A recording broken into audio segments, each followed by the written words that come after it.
Daily Speak. Learn, listen, speak. Hey, welcome back. I have a question for you. Do you ever start a conversation and then nothing? Just silence? Yes, it happens to all of us. Oh, I know that feeling so well. You want to talk, but you don't know what to say. And then it gets awkward. And then you just say, "So, nice weather today, right?" Yes, the weather. Always the weather, the emergency topic. Exactly. But today, we are going to change that. Today, we are going to learn how to make interesting conversations in English. And not just interesting, natural, fun, and easy, even if your English is not perfect yet. Because guess what? Good conversation is not about perfect grammar. It is about connection. So stay with us. By the end of this video, you will feel more confident when you talk to people in English. Let's go. Okay, Alice, let's start from the beginning. Why do people find conversations so difficult, especially in English? That is a great question, David. I think the number one reason is fear. Fear, yes. Say that again. Fear. F-E-A-R. Fear. People are afraid to make mistakes. They think, what if I say the wrong word? What if they don't understand me? What if I look stupid? And because of that fear, they say nothing, or they say very little. Exactly. And then the conversation dies. It just stops. You know, Alice, I remember when I was learning a new language, I was so scared to speak. I would think about the sentence in my head for so long, and by the time I was ready to say it, the conversation had already moved on. Oh yes, that is so relatable. You prepare your sentence and then, too late. The moment is gone. And then you just smile and nod like you understood everything. The famous smile and nod. Every English learner knows that move. But seriously, that is the problem. So what is the solution? The solution is to stop trying to be perfect and start trying to be real. I love that. Say it again, Alice. Say it slowly. Stop trying to be perfect and start trying to be real. Beautiful. Write that down if you can. Stop trying to be perfect. Start trying to be real. Because people don't remember perfect grammar. They remember how you made them feel. That is so true. When someone is warm, friendly, and interested in you, you don't care if they make a small grammar mistake. Exactly. You just feel good talking to them. Okay, so the first lesson is this. Don't be afraid to speak. Just speak. Mistakes are okay. Say it with us. Mistakes are okay. Mistakes are okay. Say it one more time. Mistakes are okay. Good.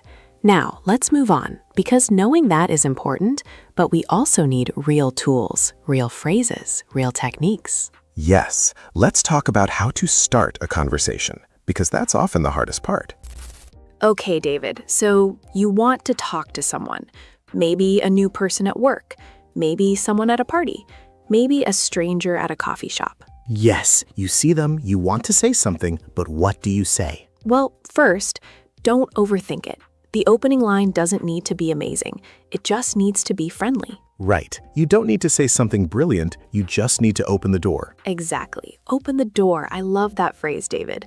Like a conversation is a room, and you just need to open the door to step inside. Yes, and you can open the door with something very simple. Let's give some examples. The first one, talk about the situation you are both in. If you're at a coffee shop, you can say, "This place is really nice, isn't it?" Or if you're waiting in a long line, you can say, "This line is so long. Do you know how long it usually takes?" These are great because you are talking about something you both share at that moment. It's natural, it's easy. Let's say that phrase again. This place is really nice, isn't it? Listen to the end. Isn't it? That is what we call a tag question. A tag question. Say it with me. Tag question. It's when you add a small question at the end of a sentence. For example, the weather is beautiful today, isn't it? Or, that movie was great, wasn't it? Tag questions are perfect for starting conversations because they invite the other person to agree with you. And when people agree, they feel connected. Let me ask you something, Alice. What's another good way to start a conversation? Okay, here's another great one. Give a compliment. Oh yes, everyone loves a genuine compliment. For example, you can say, "I love your bag. Where did you get it?" Or, "That's a great idea. I never thought of it that way." Notice something. After the compliment, there is always a follow-up question. Where did you get it? I never thought of it that way. Yes, this is very important. A compliment opens the door, but a question keeps the door open. Let's say that together. A compliment opens the door. A question keeps it open. We have a lot of door phrases today. We do. Maybe conversations are just doors, one after another. I like that. Okay, so we have talk about the situation, use tag questions, and give compliments with follow-up questions. What's next? The next one is also simple, but very powerful. Ask for help or advice. Oh, interesting. Like what? For example, excuse me, do you know any good restaurants near here? Or, I'm not sure which one to choose. What do you think? Oh, I love this one. Because when you ask for someone's opinion, you make them feel important. You make them feel valued. And people love to feel helpful. When you ask for advice, they are happy to talk. And suddenly, you have a conversation. Exactly. Okay, let's do a quick practice. Alice, I want you to pretend we are both at a bookshop. I'm going to try to start a conversation. Okay, I'm ready. I'm looking at books. Excuse me, there are so many books here. Do you have a favorite author? Oh, see how natural that was? He noticed the situation, lots of books, and asked a question that opens a real conversation. And now the other person has something to say. They can talk about their favorite author, their favorite book, their reading habits, so many directions. That's the magic of a good opening. It gives the other person something to work with. Let's review the ways to start a conversation. Ready? Ready. Number 1, comment on the situation you're both in. Number 2, use a tag question to invite agreement. Number 3, give a genuine compliment with a follow-up question. And number 4, ask for help or someone's opinion. Great. Now let's talk about something even more important, how to keep a conversation going. Okay, so you've started the conversation. Great. But now, what? This is where a lot of people get stuck. Yes, the conversation starts well and then it slows down, gets quiet, gets awkward. And you're both looking at your phones, pretending to be busy. Yes. Oh, I just got a very important message. No, you didn't. We've all done it. So how do we keep a conversation going? The number one skill, and this might surprise you, is listening. Listening, not speaking. Listening. Most people think good conversationalists are people who talk a lot, but actually, the best conversationalists are people who listen really well. That is so true. When someone really listens to you, you feel amazing. You feel like what you're saying matters. And when you listen well, you always find something to say next because the conversation gives you the material. Okay, let me explain this with an example. Imagine someone says, I went to Japan last year. A bad listener might say, oh, cool, and nothing else. Conversation dies. But a good listener, they pick up on something and ask more. For example, oh wow, Japan. How was it? What was your favorite part? Now the conversation has energy. Now it has direction. Yes, and this brings us to a very important technique, the echo and expand method. The echo and expand method. Tell us about it, Alice. Okay, echo means you repeat something the person said. Expand means you add more with a question or a comment. So if someone says, I love hiking, you echo, you love hiking, and then expand. How often do you go? Do you have a favorite trail? The echo shows the person that you were listening. The expand keeps the conversation moving. Let's do another example. Alice, say something about your week. Okay. I've been really tired this week. Work has been so busy. You've been really tired. Work has been busy? Oh no, what's been happening? See that? He echoed, you've been really tired, work has been busy, and then expanded, what's been happening. Now I want to keep talking. Exactly. The person feels heard and they feel interested in. And that is a beautiful feeling. Let's say it together. Echo, then expand. Echo, then expand. Beautiful. Now, let's talk about another technique to keep conversations going. This one is called the Ford method. Oh, I love the Ford method. Tell them, David. Ford is an acronym. An acronym is when each letter stands for a word. Say that again. Acronym. A-C-R-O-N-Y-M. Acronym, a word made from the first letters of other words. So Ford stands for F, family, O, occupation, R, recreation, D, dreams. These are 4 topics that almost anyone can talk about, and most people love talking about them. F, family. You can ask, do you have brothers or sisters? Or are you from here originally, or is your family from somewhere else? O, occupation. That means job. What do you do for work? Or do you enjoy your job? R, recreation. That means hobbies and free time. What do you do when you're not working? Or are you into any sports? And D, dreams. Is there anywhere in the world you'd love to travel? Or if you could do any job, what would it be? Dreams questions are my favorite because they really open people up. Yes, when you ask someone about their dreams, their face changes, their eyes light up. Because everyone has a dream, and most people don't get asked about it enough. So when you ask, they love you for it. Exactly. The Ford method. Let's say it one more time. Family, occupation, recreation, dreams. Family, occupation, recreation, dreams. Now you have a simple guide. When the conversation slows down, just pick one of these topics and go. David, let's talk about something that is really small, but really powerful. What is it? The little phrases we use to show we are listening. In English, these are very important. Ah, yes. Things like really and oh wow and I know what you mean. Exactly. These small responses make a huge difference.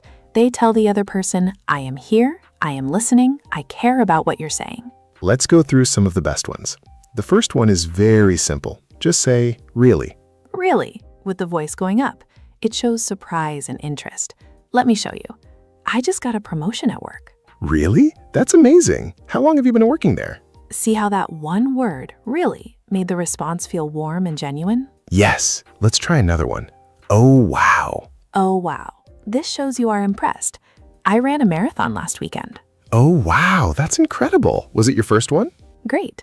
Another one. I know what you mean. This one is beautiful because it shows empathy. Empathy means understanding how someone else feels. For example, I've been so stressed about the exam. Oh, I know what you mean. Exams can be so exhausting. Are you preparing well? It shows you understand. You've been there too. Here are a few more great listening phrases. Write these down. That sounds interesting. Go on, tell me more. I hadn't thought of it that way. That makes sense. What happened next? Ooh, I love what happened next. It's perfect for stories. Yes, when someone is telling you a story, what happened next keeps the energy going. The person feels like you're on the edge of your seat.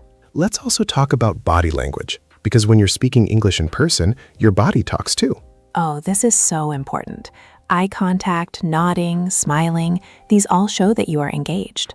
Even on video calls, nod sometimes, smile, react. Nothing is worse than talking to someone and their face is completely still, like a statue. A very polite statue. Exactly. So even if you're not sure what to say, show with your face and body that you're interested. Okay, let's do a quick recap of our listening phrases. Are you ready? Ready. Really? Oh, wow. I know what you mean. That sounds interesting. Tell me more. What happened next? That makes sense. These phrases are like fuel. They keep the conversation engine running. I love that image, the conversation engine. Okay, let's keep our engine running and go to part 5. Alice, we've talked about starting conversations, keeping them going, and showing you're listening. Now let's talk about questions, because questions are the heart of any good conversation. Yes, and not all questions are the same. There are 2 main types. Do you know what they are? Tell us. The first type is a closed question. A closed question has a short answer, usually yes or no. For example, do you like coffee?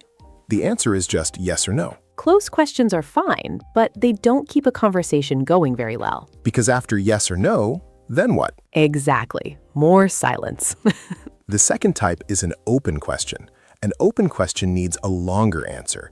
It usually starts with words like what, how, why, tell me about, describe. For example, instead of do you like coffee, ask what's your favorite thing to drink in the morning and why? Now the person has to think. They have to talk. The conversation opens up. Let's compare some closed and open questions side by side. I'll say the closed version, and David, you make it open. Okay, I'm ready. Do you like traveling? What's the most interesting place you've ever traveled to, and what made it special? Beautiful. Next one. Do you watch movies? What kind of movies do you enjoy? Is there a film that really stayed with you that you still think about? Ooh, that last part is great. A film that still stayed with you?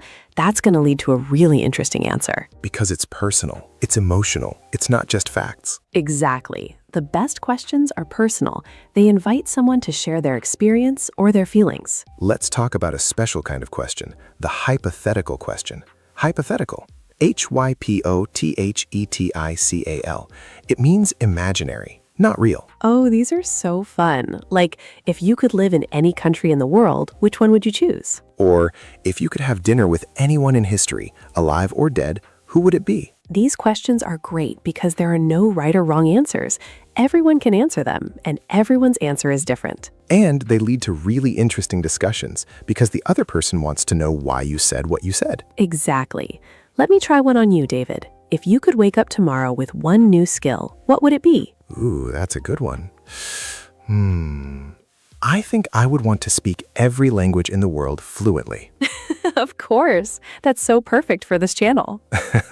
What can I say? I love language. What about you, Alice? I think I would want to play the piano beautifully. Just sit down and play any song. Oh, that's lovely. See? Even a simple hypothetical question tells you so much about a person. It does. And now you know something real and personal about both of us. Okay, let's also talk about follow-up questions. A follow-up question is a question that comes after the first answer. Follow-up questions show that you were really listening, and they go deeper into the topic. For example, someone says, "I love cooking." A follow-up question could be, "Oh, do you have a signature dish? Something you're really proud of?" Or, how did you get into cooking? Did someone teach you? Follow-up questions are the secret weapon of great conversationalists because they show you care. You want to know more. And people feel so good when someone wants to know more about them. Let's say that again.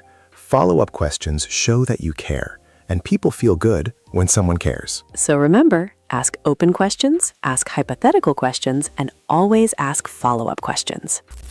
David, I want to ask you something. What do you think are the most interesting conversation topics? Well, I think the best topics are the ones that make people feel something. Topics that surprise them, or make them think, or make them laugh. I agree. Let's talk about some really good topics. Topics that go beyond what do you do and how's the weather? Yes, poor weather. It's been used too many times. Rest in peace, weather talk. Okay, the first great topic, shared experiences. Shared experiences. Things you are both going through together or at the same time. Like, have you seen that new show everyone is watching?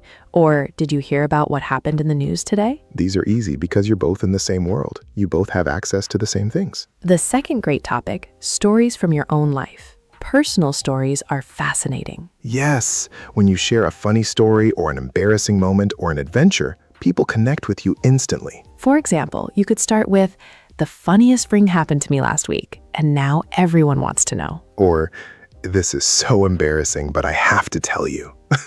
Yes, embarrassing stories are the best because everyone has them, and they make people feel like, oh, you're just like me. And that's connection. That's what conversations are really about. The third great topic, opinions and ideas. Ask people what they think. What do you think about working from home?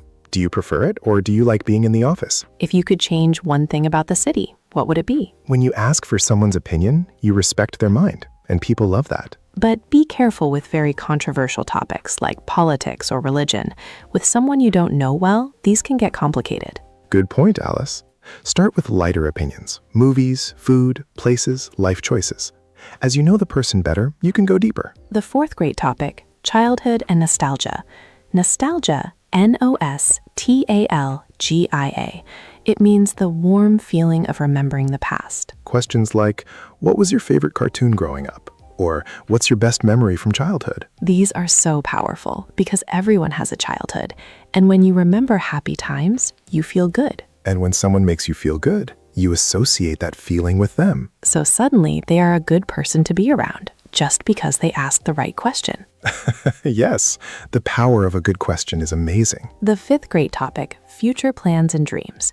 As we mentioned in the Ford method, dreams open people up. Where do you see yourself in 5 years? Or is there anything you've always wanted to try but haven't yet? These questions have energy. They're forward-looking, positive, exciting. And when a conversation has energy, it flows naturally. You don't have to force it. So to summarize, 5 great topics: shared experiences, personal stories, opinions and ideas, childhood memories, and future dreams. 5 topics. Any one of them can lead to a wonderful conversation. Okay, Alice, we've been talking about what to do. Now let's talk about what not to do. The mistakes that kill a conversation. Oh, yes, this is important. Even native speakers make these mistakes. The first big mistake, talking too much about yourself. Oh, we all know someone like this. You say one sentence and then they talk for 20 minutes about themselves. Yes, and you're just standing there thinking, is this a conversation or a speech? Exactly. A conversation is an exchange, give and take, share and listen. A simple rule: after you speak for a while, turn it back to the other person. Ask them a question. Pass the ball back. Pass the ball back. I like that. Conversation is like playing catch. You throw, they throw.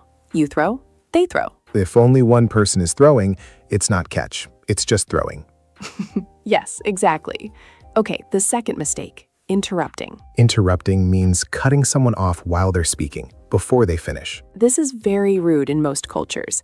And in English conversation, it's especially important to let people finish. If you accidentally interrupt, just say, "Sorry, please go on." Or, "Sorry, I didn't mean to interrupt. What were you saying?" These small phrases show respect, and people appreciate them so much. The third mistake, giving only yes or no answers. Oh, if someone asks you a question, don't just say yes or no and stop. That is the conversation killer. The silence that follows is so uncomfortable. Instead, answer and then add something. Add a detail, an experience, an opinion. For example, do you like cooking? Instead of just yes, say, "Yes, actually, I love cooking. I find it really relaxing after a long day.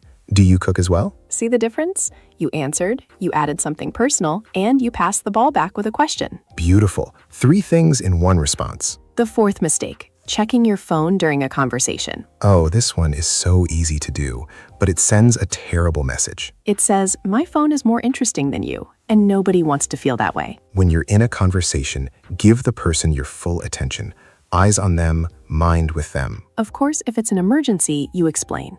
I'm so sorry, I'm waiting for an important call. May I just check quickly? That is polite. That is respectful. Yes, context matters, but in general, put the phone away. The fifth mistake, being too negative. Ah, yes, we all have problems, but if every sentence is a complaint, people find it draining. Draining like a battery that loses energy. If someone always talks about bad things, you feel tired after talking to them. Now, it's completely okay to share problems. That's part of being real, but balance it with positivity. Share your challenge, but also share what you're doing about it or what you're grateful for. It shows strength, and it keeps the conversation light enough to enjoy. Let's review the 5 mistakes to avoid. Ready? Ready. Mistake 1, talking too much about yourself. Mistake 2, interrupting. Mistake 3, giving only yes or no answers. Mistake 4, checking your phone. Mistake 5, being too negative. Avoid these 5 things, and your conversations will already be so much better. Okay, David, now I want to give our learners something really useful, a list of natural English phrases they can use immediately in real conversations. Yes, these are real phrases that native speakers use every day. And when you use them, you sound natural, you sound confident. Let's start with phrases for agreeing.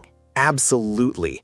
This is a strong way to say yes. I completely agree. That's so true. You're saying the other person is right. Exactly. Short and strong agreement. You took the words right out of my mouth. This means I was thinking the same thing. Ooh, that's a nice one. Let me say it again slowly. You took the words right out of my mouth. It means what you just said, that's exactly what I was going to say. Now, phrases for politely disagreeing. Because sometimes we don't agree, and that's okay. We just need to say it politely. That's an interesting point, but I see it a little differently. I'm not sure I agree, but I understand why you think that. I'm not so sure about that. What if... Notice, all of these start by respecting the other person's idea. Then you share your different view. You never need to say, you're wrong. That's not a great way to keep the conversation going. No, definitely not. Unless you want the conversation to end immediately. Okay, now phrases for when you don't understand. This is so important for English learners. Don't just smile and nod. Ask for clarification. Clarification. Clarification. It means asking someone to explain more clearly. You can say, "Sorry, could you say that again? I didn't quite catch that." Could you speak a little more slowly, please? This is perfectly fine to say. People are happy to help. What do you mean by, for example, what do you mean by "it's complicated"? Sorry, I'm not familiar with that word. Could you explain it? These phrases are honest, and honesty in conversation is always respected. Now phrases to buy yourself time when you need to think. Oh, this one is so useful. Sometimes someone asks you a question and you need a moment to think. In English, these phrases help you buy time without silence. That's a good question. Let me think about that for a second. Well, it signals that you are thinking. Let me see. Another natural thinking phrase. You know, I never thought about it that way before, but I think These are natural. Native speakers use them all the time, and they give you a moment to form your thought. now phrases for changing the topic gracefully. Gracefully means smoothly, without being rude. That reminds me, did you hear about? Speaking of topic, I wanted to ask you about. By the way, completely different topic, but Actually, I've been meaning to ask you. these phrases make the transition smooth. The other person doesn't feel cut off. It feels natural. And finally, phrases to end a conversation well. Yes, ending a conversation is also a skill. You want to leave on a good note. It was so nice talking to you. We should do this again sometime. I've really enjoyed our conversation. I learned a lot. I have to get going, but this was really fun. Let's catch up soon. I don't want to keep you, but it was great seeing you. These endings leave a good impression. The person feels warm about the whole conversation. And they'll want to talk to you again, which is the whole goal. Yes, leave them wanting more. Okay, now let's put everything together and do some practice conversations. These will show you how all these skills and phrases work together in real life. And listeners, try to spot the techniques we talked about: listening phrases, open questions, echo, and expand. Let's do 3 mini conversations, different situations. Ready, Alice? Let's go. Situation 1, meeting someone new at a friend's party. Hi, I don't think we've met. I'm Alice. Hey, Alice, I'm David. Nice to meet you. How do you know Sarah? The host. Oh, we went to university together. A long time ago now. How about you? We actually work together. She's a great colleague. So you studied with her. What did you study? I studied design, actually. Graphic design. And you? Oh, graphic design. That sounds creative. Do you still work in design, or did you go in a different direction? I do. I run my own small design studio now, actually. It's been quite a journey. Wait, you run your own studio? That's amazing. When did you start it? Was it always your dream? So many questions. But yes, I always dreamed of it. I started 3 years ago, and I haven't looked back since. That's so inspiring. I love hearing stories like that. Okay, let's stop here. Did you see all the techniques? Let me point them out. I used open questions. What did you study? Do you still work in design? I used natural responses a long time ago now to make it friendly. I echoed and expanded. You run your own studio? That's amazing. When did you start it? And I used a hypothetical idea. Was it always your dream? That opened up a personal and emotional answer. Perfect. Conversation 2. Situation. Reconnecting with an old friend you haven't seen in a while. Oh my goodness, David, is that you? Alice, wow, it's been so long. How are you? I'm really good, actually. A lot has changed. Life has been quite busy. I bet. The last time I saw you must have been 3 years ago? At least. So what have you been up to? Still traveling as much as you used to? Not as much, unfortunately. I got a new job and it keeps me pretty grounded. But I did go to Portugal last year. Have you ever been? Portugal. Oh, wow. I've always wanted to go. How was it? Honestly, it was one of the best trips I've ever taken. The food, the people, the architecture, I could have stayed forever. That's it. I'm booking a trip. Did you go alone or with someone? I went with my brother, actually. We hadn't traveled together since we were kids. It was great for our relationship, too. That is so lovely. Family trips are special. You should tell me everything. I need all the recommendations. Absolutely. We'll have to catch up properly. Are you free for coffee sometime this week? Okay. See how natural and fun that conversation was? We used shared experiences, personal stories, natural reactions, and follow-up questions. And we ended with a plan to meet again. Conversation 3. Situation talking to a colleague at work during a break. Hey, Alice, taking a break? Yeah, finally. It's been a non-stop morning. How about you? Same. Though I did manage to finish that report, so I feel good about that. Oh, the big report? That must be a relief. Did it go well? Mostly yes. A few last-minute changes, but nothing major. Hey, do you have anything big coming up? I have a presentation next week. Honestly, I'm a little nervous about it. You know what you mean. I always get nervous before presentations too. Have you presented to this group before? Once, about 6 months ago. It went okay, but I felt like I rushed through it too fast. That's such a common thing to do. What I find helpful is to pause more than you think you need to. Silence actually sounds professional. Oh, that's a good tip. I'll keep that in mind. Hey, what are you doing after work today? Nothing major. I might go for a walk. The weather looks nice today. The weather. It's not an emergency topic this time. I really mean it. Okay, I believe you. Let's step out of the practice conversations now. See how in that last one, we showed empathy, we shared advice, we laughed together, and we kept it balanced. Nobody dominated the conversation. And notice, even work conversations can be warm, personal, and enjoyable.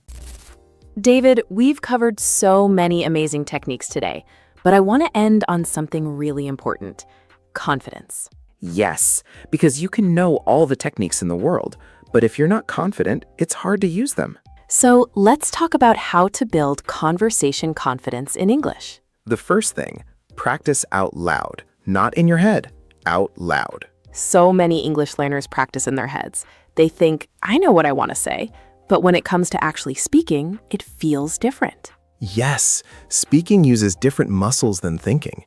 You need to practice the physical act of speaking. Talk to yourself in English. Narrate your day. I'm making breakfast. I'm going to pour the coffee. Oh, I need to buy more milk. It sounds silly, but it works.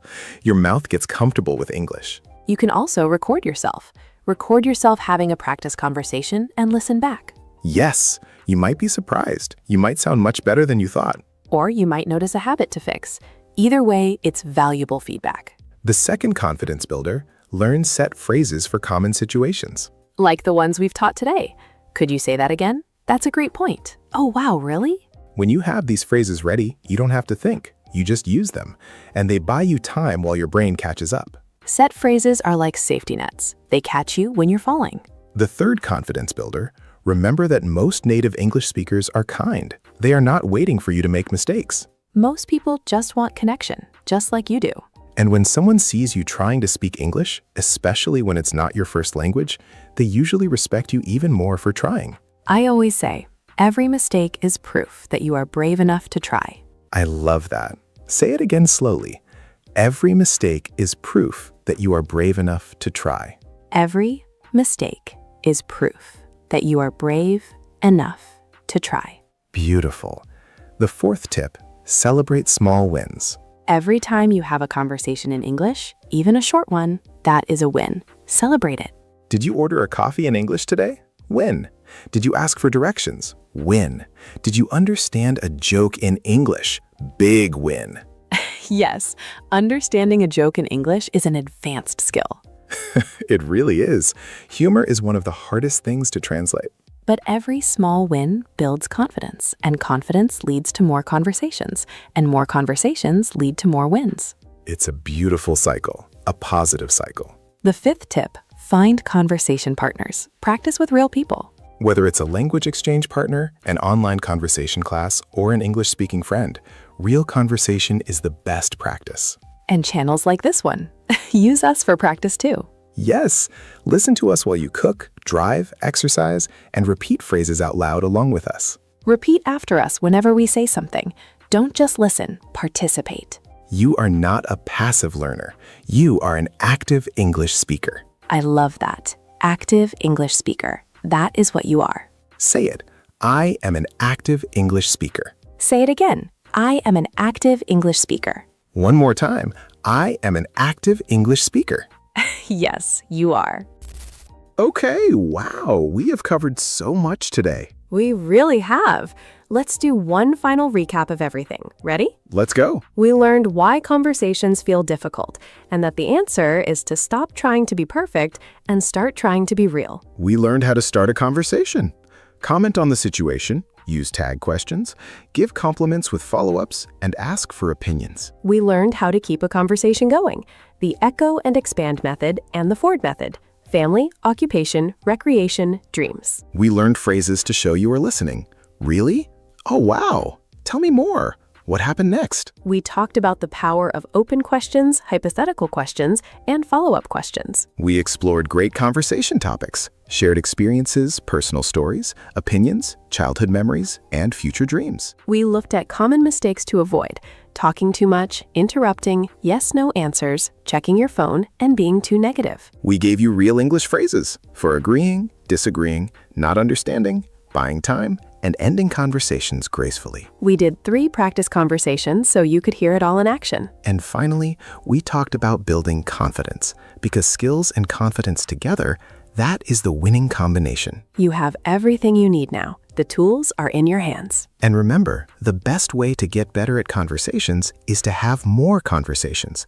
Don't wait until your English is perfect. Start now. Every conversation, even the awkward ones, especially the awkward ones, teaches you something. Yes, awkward conversations are the best teachers. They really are. You never forget them. If you enjoyed today's video and you learned something new, please give it a like. It really helps us reach more learners around the world, just like you. And if you haven't subscribed yet, please do. We have so many more videos to help you improve your English listening and speaking. New videos every week. And now, the most important part. We want to hear from you. In the comments below, tell us, what is the hardest part of having a conversation in English for you? Is it starting the conversation? Keeping it going? Finding the right words? Or maybe understanding fast speakers? That one is hard for everyone. Tell us in the comments. We read every single one. And maybe your comment will inspire our next video. Thank you so much for spending this time with us today. It means the world. Keep practicing, keep speaking, keep growing. We'll see you in the next video. Take care, everyone. Bye for now. And remember, every conversation is a chance to connect. Don't miss it. See you next time.